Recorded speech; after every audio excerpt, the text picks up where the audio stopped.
Another tourist spot we checked at Biloxi, Mississippi is Beauvoir and the Jefferson Davis Presidential Library. Jefferson Davis is a U.S. Senator and a Congressman and was a President of the Confederacy. This place presents a rich history of Jefferson Davis and his last home on a stunning 52 acres expanse on the Gulf Coast. The Beauvoir mansion is restored to 1889 when Davis lived in the house. Both the library pavilion and Hayes cottages have been replicated as well as cistern behind Beauvoir mansion. The new Jefferson Davis Presidential Library and Museum is open, which was the former home for Confederate veterans, their wives or widows, and their servants, from 1903 until 1957. This history will be explained later on with our tourist guide. The ground also includes a Confederate cemetery where the tomb of the unknown Confederate soldier and the grave of Jefferson Davis' father, Samuel, are located. Varina Davis Rose Garden has been restored. The admission for adult is $12.50, senior military is $10, young adults 6 to 18 years old is $7.50, under 5 years old is free. As you enter the property, you will first see a big modern white building, which is the library and the museum. You first need to go in this building as you need to purchase your ticket here, as well as for you to get the map and the tour time. Last home of Jefferson Davis, U.S. Senator and Congressman, President of the Confederacy, built in 1852. You know? I mean, that's more, you know.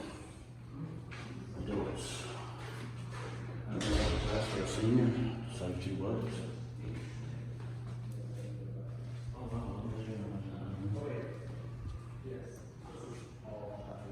Here, baby, go here.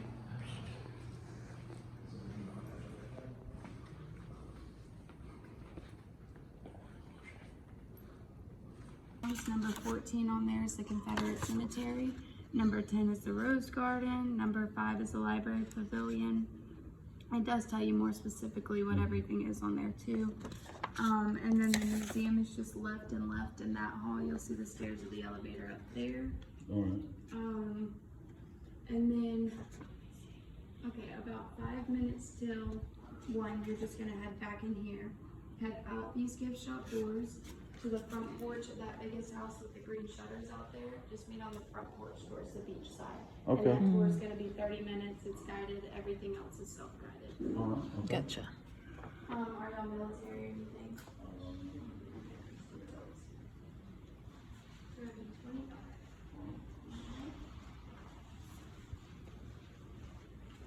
And just in case I get desperate with ladies, how much is the golf cart outside? Do you have them out or something? Oh, you'll have it out? No. At first we didn't do them on the weekends, but every. Here is a library, I guess, baby. Okay. Because it says here is library. Indicated library. So we go out. Okay. Say the garden, I guess. I don't know. That's why I gave you all that. Well, where are we now?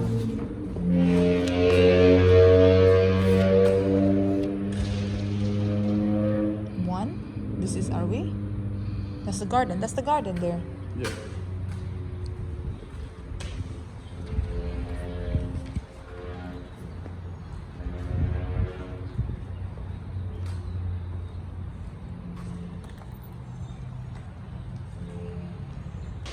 We went back inside because the library and the artifacts is in the second floor.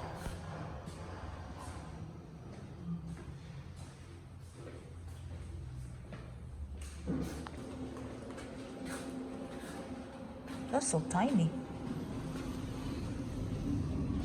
It's not When he 1861. was 16. That's him. No, this is some other guy, Barefoot Jr. for the, I don't know. I don't think that was Jefferson. Oh no, that's just a parade, baby. Yeah.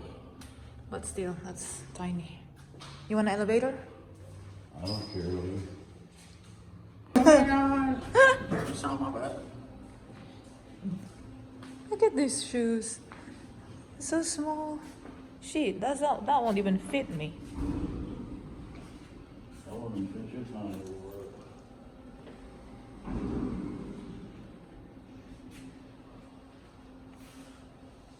Mm-hmm. Help me remember to keep track of the time. There's a 5:01, we gotta be right down there. Oh.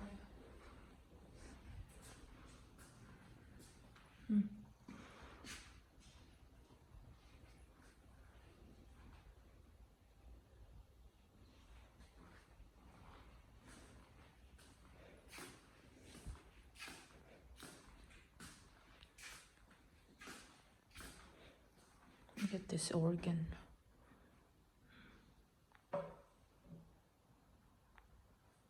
Baby, you're falling!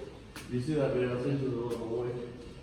He walked out like he was walking. And that's rough.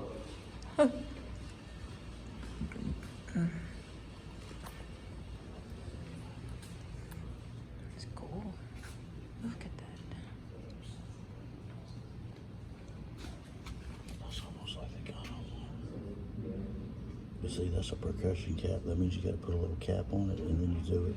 I want the old flintlock where you actually put gunpowder there and you cover it and it pops it. But that's still cool.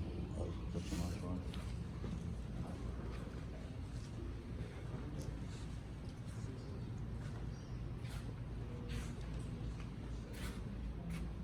Savings bank. That's from a savings bank that Jefferson Davis would use in his time in Memphis.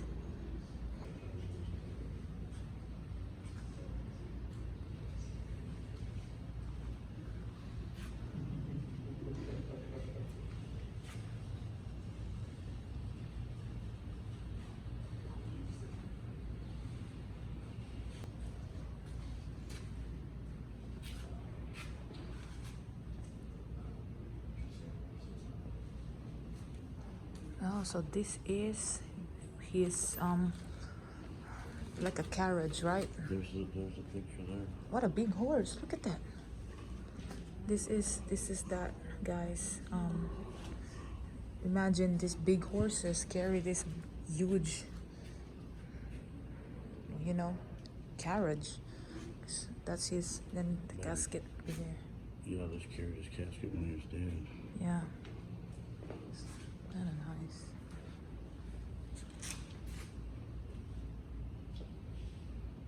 Oh, the death mask, baby. His death mask.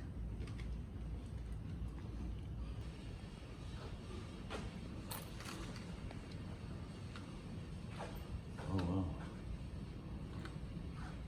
Oh wow. This half past 12. Why did I like Look at the bed, baby. You can't even fit there. Look at how they poop.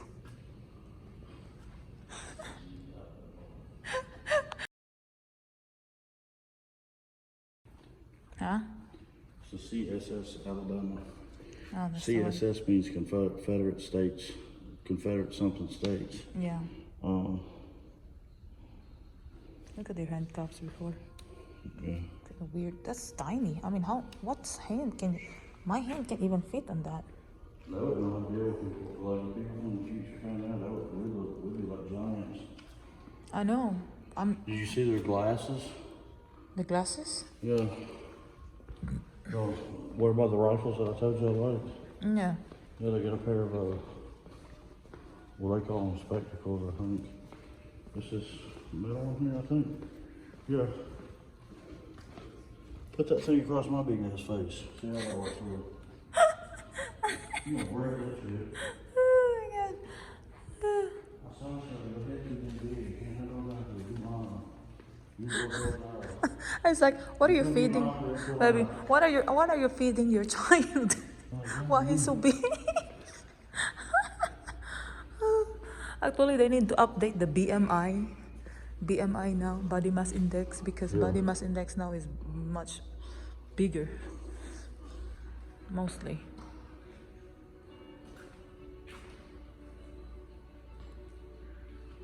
Look at there, it's like funnel, right? Like where you put your stuff, your drink. Yeah, this canteen's for water. There's just a spoon, just a plate. Okay, so we're walking into the library. So this is the library area. Of course, history from a long time ago.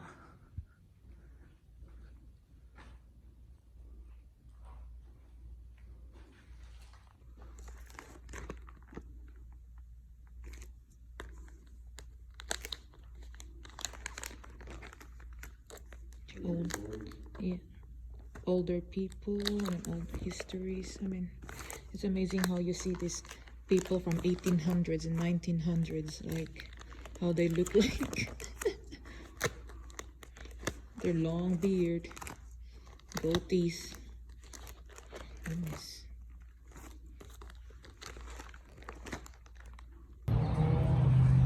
We're gonna go now for a tour. So I guess that's, where did she say? It's right there, but the main house. Oh, The actual house.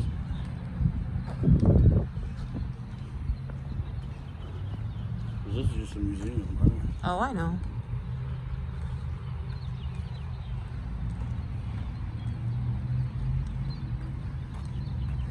That's his actual house, guys. So, and that's supposed to be the garden, but probably it's not a good time right now. So, I don't see much flowers there.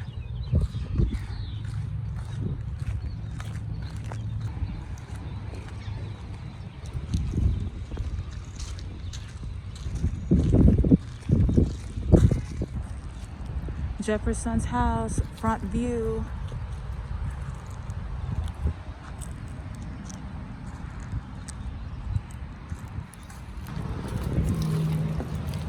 Oh, sweat. Oh, wet, baby. Be careful. Yeah, I got you. That's kind of nice view for Yeah. you to live here, you know? Look at this house.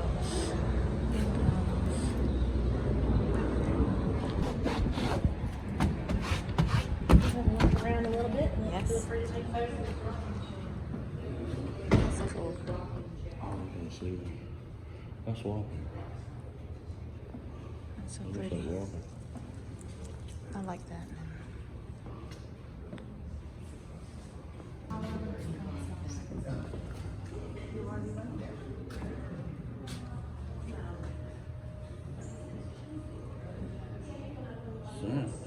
Huh? That with the red. I don't know. Maybe she'll talk about that later. Hmm. In the back corner over there, that is the Browns, Mr. and Mrs. James and Sophronia Brown. They were the original builders and owners of the home. Now they lived up in Madison County, which is around the Jackson area, and he was very, very wealthy. He owned a lot of plantations up there. So he wanted to show everybody how much money he had and open up a lumber mill down here. And what better way than to have a beachfront vacation home? And actually it wasn't beachfront, it was technically waterfront. The beach that's out there was not added until into the 20s, and after World War II it was finished up when the men came home. It's 26 miles of continuous beach, and there's actually a seawall underneath all that. So that was all added then. And then Highway 90 came in the early 1900s. So if you look to the right of that couple, you'll kind of have an idea of what it looked like out there. Very, very different. And a little swampy. We had a lot of cypress trees out there. We had sandbars and mud flats and things of that nature. So very, very different. Now, Mr. Brown bought up about 600 acres, and he did indeed put a lumber mill down here back over toward Gulfport. And then the house, he chose this particular type of house because if you look where the green gates are, that was pretty much the front of the property. So this house is what they call a raised cottage. You'll hear it called a Creole cottage as well, but all that means is it's built up on piers and there's a beam system above that that supports everything. Now this house to the floor sits up about 10 feet. I mean, Katrina, that saved us dramatically because most likely we wouldn't be here if it was much shorter and lower to the ground like a lot of homes up and down the Gulf Coast. About 2.5 foot of water did go through the entire home. Now the other thing he did to help preserve or help cool the house was put vent shafts in here, here, and here, and they would pull cool air in from underneath the house that came off the Gulf. The hot air would rise up to these 14.5 foot ceilings, and if you look along the back, you'll see vents, and those vents would pull the hot air out up into the attic, so everything moved around here a little bit. It stayed a bit cooler than it normally would if you just had all your doors closed, or if you had all your windows open, you get a wind tunnel through here. So it did help in a little bit to help keep everything a little bit better than it would be on a very hot summer day down here. The house itself is built out of cypress, which for here is good because cypress doesn't warp, crack, or split in our humidity. It grows in water, so it's very good for this. It also has a natural bug repellent in it, so you don't have to worry about termites or wood weevils eating away at your home. Now the floors are heart pine, and heart pine, the older it gets, the harder it gets. All that sap turns into almost like rock. Now they are also finished with linseed oil, and again, in Katrina we learned they're pretty much water repellent at minimum and almost waterproof. When after the storm had come through and we started cleaning up the property, they basically came in, refinished, or they didn't refinish, they cleaned them up really good, mopped them very good, and we are back down to original floors from the home. They've never been refinished, and there was no warping or splitting anywhere from Katrina. Now with his money, he did a couple other things for the home. One was he made it quite beautiful. Your ceiling is original to the home, it's all hand painted. There is no crown molding up there, and that dates back to 1852. Now after Katrina, the walls were repainted in the original colors and design, but to make them all look the same, we had it redone. There is no wallpaper on those walls, that's all hand painted too. He went as far as having his cypress doors painted. He had them made to look like tiger oak and pine because they were more expensive woods at the time than cypress. And you almost have to touch them to make sure they actually aren't real oak and pine. Now the other thing he did was put a lot of doors and closets in this house. Back at that time, you were taxed on doors. So most people didn't have closets because why pay taxes on a door or a room this big? But he wanted everybody to know that came in this house that he was wealthy and paid a lot in taxes. This house has 30 doors and 5 closets. Most houses at that time had an average of 15 doors. So you could, if you were somebody like one of his neighbors or a business associate, would walk in and think he has more money than sense. He pays about twice as much in taxes as I do. Now they had 13 children in the Brown family. Now when they, because they had so many children, when they would come down here in the summer months, Mr. Brown built a little schoolhouse over here, and that's what our cottage over on the right started out as. They had a nanny or a governess that would come with them, and she would teach them down their different lessons while they were here. Things like, languages, manners, things of that nature. Now to the left, we have a cottage that was originally called a circuit rider's cottage, because back at that time, there was a Methodist minister who would ride around his little circuit of churches, and when he was down here preaching, and this is where he would stay. Now speaking of the 13 children, again, there were 9 boys and 4 girls. Now the little ones and the girls would stay inside the home in these 2 bedrooms on this side, but their older boys actually would camp out all summer long underneath the house. It's like I said, about 10 feet under there, so you could put up a hammock and camp out all summer long. There's a fireplace over there, so if it was cool, they would have a little heat down there as well, so I'm sure it was the teenager's dream for the entire summer. Now, eventually Mr. Brown passed away, about 13 years actually after he built the home.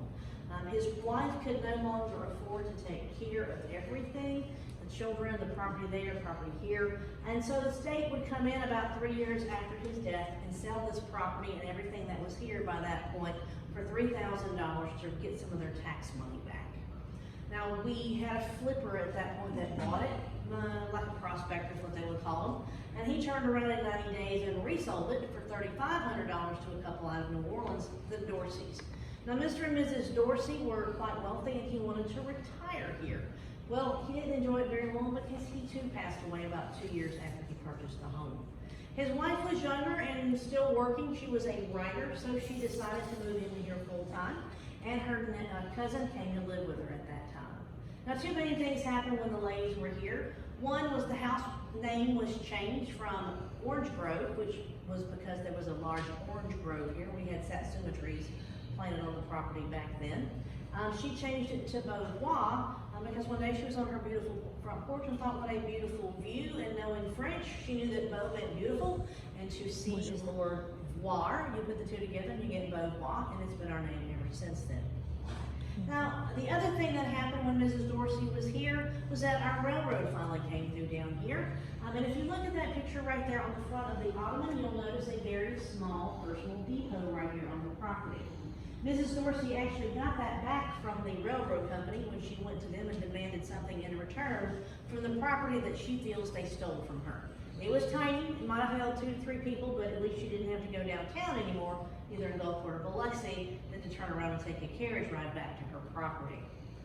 Now, after about 6 years, Mrs. Dorsey found out Jefferson Davis was wanting to retire in this area. So she approached him with an opportunity to rent our little cottage over here. Now, she told him for $50 a month, I will rent it to you. You can change it up however you want. You can live there as long as you want. I'll also make sure your valet that always travels with you, and he has a secretary coming to help him ride, they would have room and board for all $50 under that $50 as well. It was a good deal. It was very quiet, middle Highway 90 at that point. And so out there he lived for 2 years, and the most famous thing he wrote was The Rise and Fall of the Confederate Government. Now, toward the end of that 2-year period, Mrs. Dorsey discovered she was very ill. From this disease, which we think she had some version of cancer, she knew she wouldn't live much longer. And so what she did was approach Jefferson with the opportunity to buy the home. She wanted her beloved Beauvoir taken care of, and knew he would do that. There was a problem, though, because when he was let out of prison at Fort Monroe, he was there for 2 years. Once they picked him up in Georgia after the Confederate War ended, they took away his citizenship. Now, they did that to punish him because they really couldn't charge him with treason anymore, but by taking away his citizenship, they would take away his ability to own property. So she knew this, and what she did was make the offer to sell it to his daughter, technically. She would put it in his daughter's name, Winnie. She would sell the house to them for $5,500, and they would make 3 payments on it, and they were very happy with this option. So they made their first payment, and about 6 months after that, she did indeed pass away. Now, during that 6-month period, she did know death was imminent, and so she went to her lawyers and had a will made up that protected the Davises.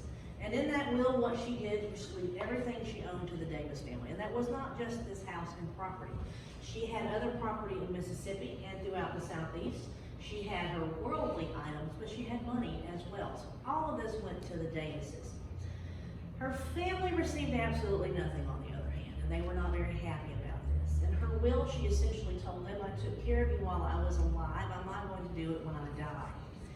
Needless to say, they did sue the Davises for that because, again, not very happy with that situation, and they lost. The court said, no, this is a good and proper will. You cannot break it.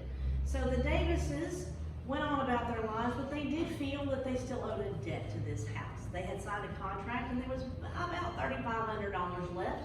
So Jefferson, being the kind of man he was to not let anyone say you did not pay your debts, he finished paying off the home to about $3,500 that went to her family.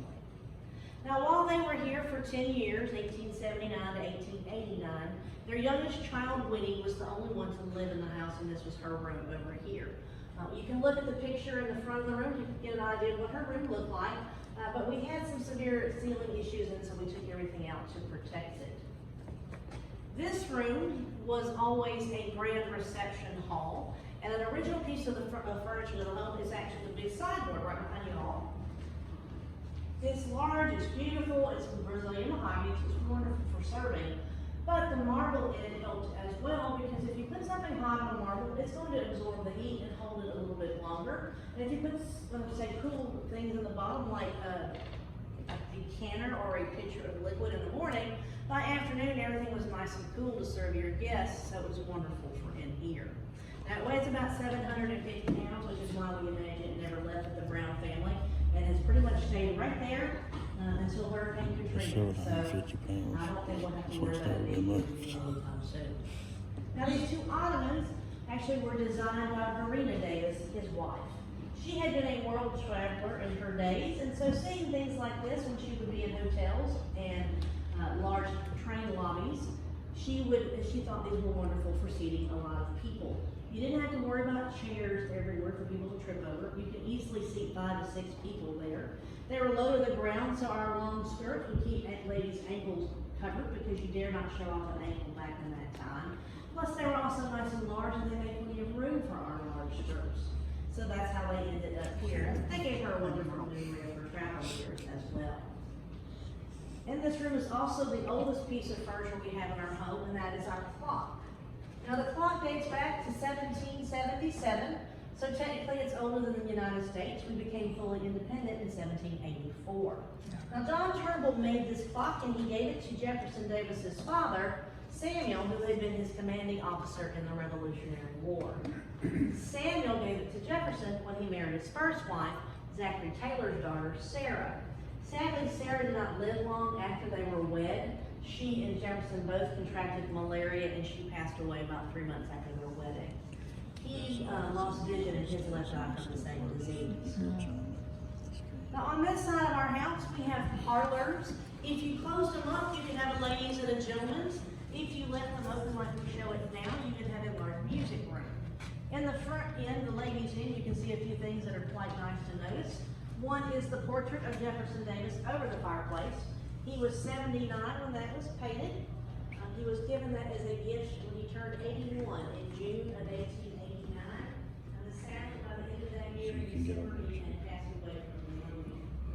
Two other things to notice are the gold harp in there. It belonged to Mrs. Dorsey. It is one of 3 left in the world made by that particular gentleman dating back to 1848. Wow, that's antique. It's 24 There's only 3 left. And it is an 8-year harp, which means if you know how to play it, you can change the keys of music, and then it will play pretty much anything that had been written back in that time period. She eventually taught Winnie how to play it, so that's how we wound up with it in our home. The other thing is the piano. If you've been to the museum, you'll see a beautiful piano up there. Now that is actually Winnie's piano. The one in here is a placeholder, pretty much. They're the same design, which is canonic, I'm sorry, it's coffin style, but it's a canonic brand, and that means they weigh about 2,200 pounds each. 200 pounds. 200. 22. So that's why if you move, you will not able to move More that. than your Shit. Oh my God. that weighs more than During your Hurricane Katrina, we had a barge down here break loose, a casino barge, came by, clipped the corner of the house, and so that room got a lot of rain damage in it. The barge ended up over in front of the Coliseum in Oh, South that's Carolina.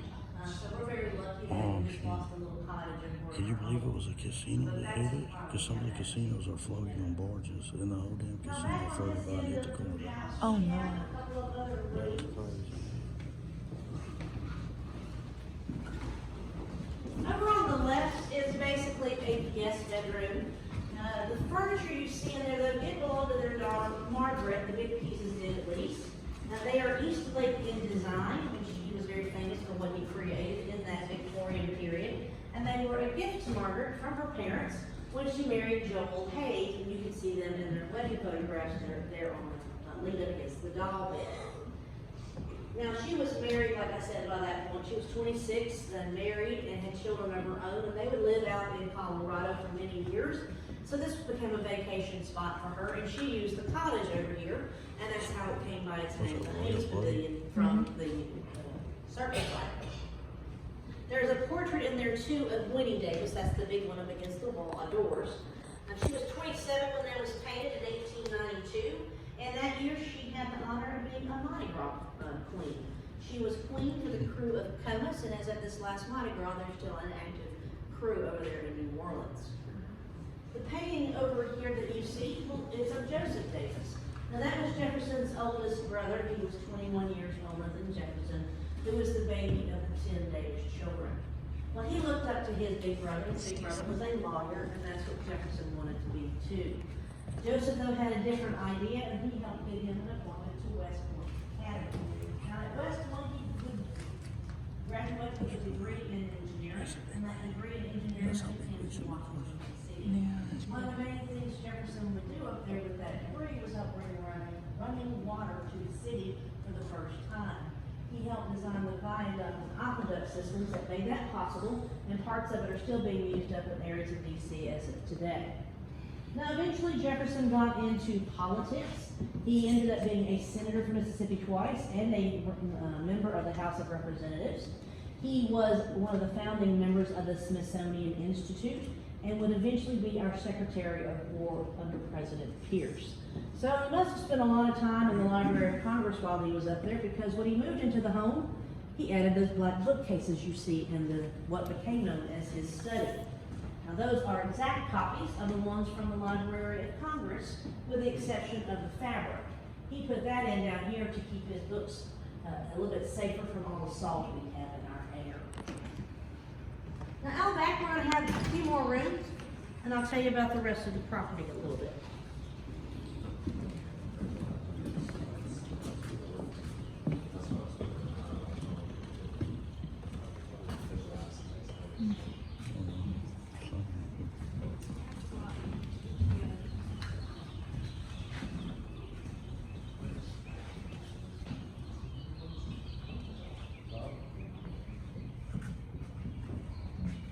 Over to our right, we have our dining areas. The larger is the formal dining room. If you go to the left of that, you're going to see a small dining room which was for children. And then behind that is a butler's pantry. Now most likely they were all put on this side of the house because if you took the spiral staircase down over here as well, that went out back to the kitchen. So it was probably a little easier to come up this side of the house rather than walking over to the other side.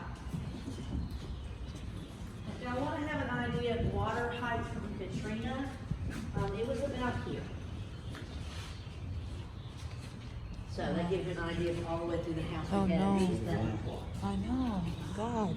That's crazy. Shit. And then, so everybody was gonna surely die. Drown.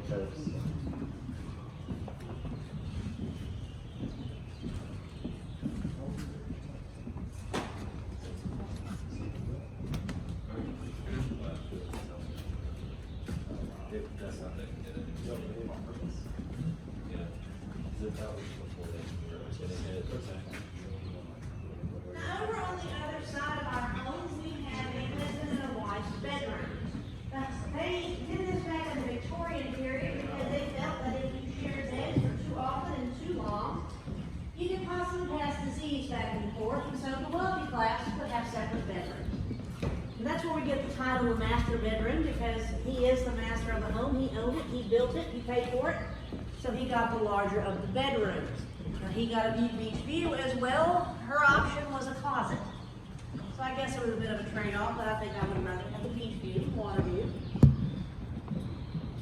Now they also, the furniture you're gonna see in there belong to the Davises. And you'll read the issues, and so they And didn't a have tiny to small. In 1889, as I said, he passed away, and by that That's point, for- his for the and daughter wife, were right? already writing Yeah, his Pulitzer that is family. tiny. They have also a nice pond here.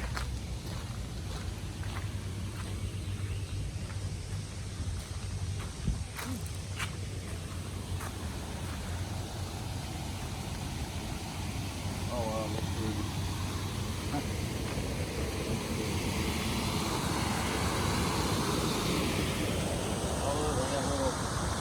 It's like a fireplace or something there for like, you know, an oven or something. The back view of the house. We just decided not to tour at the cemetery area because they don't have a golf cart available. And it's a long walk since it's 5 acres and our feet is killing us. That looks modern. It's because of you, buddy. The old oven.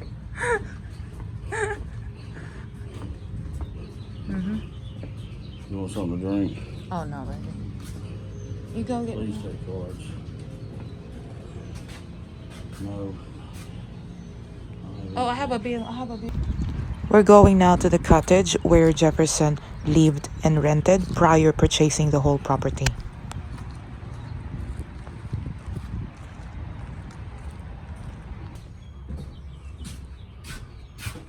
Go.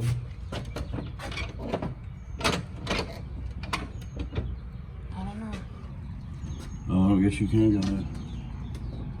Because they got chairs walking the door.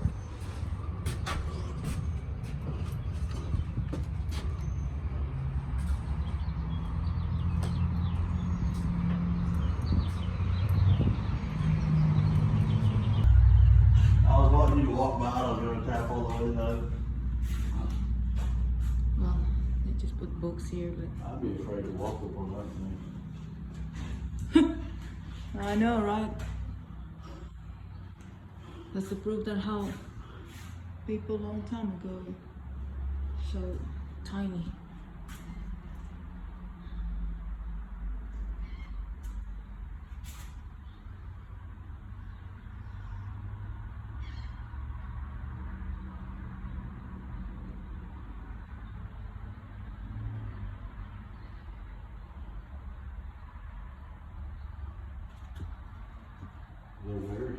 So look, this is him, Jefferson Davis, on this area, this one, in the porch.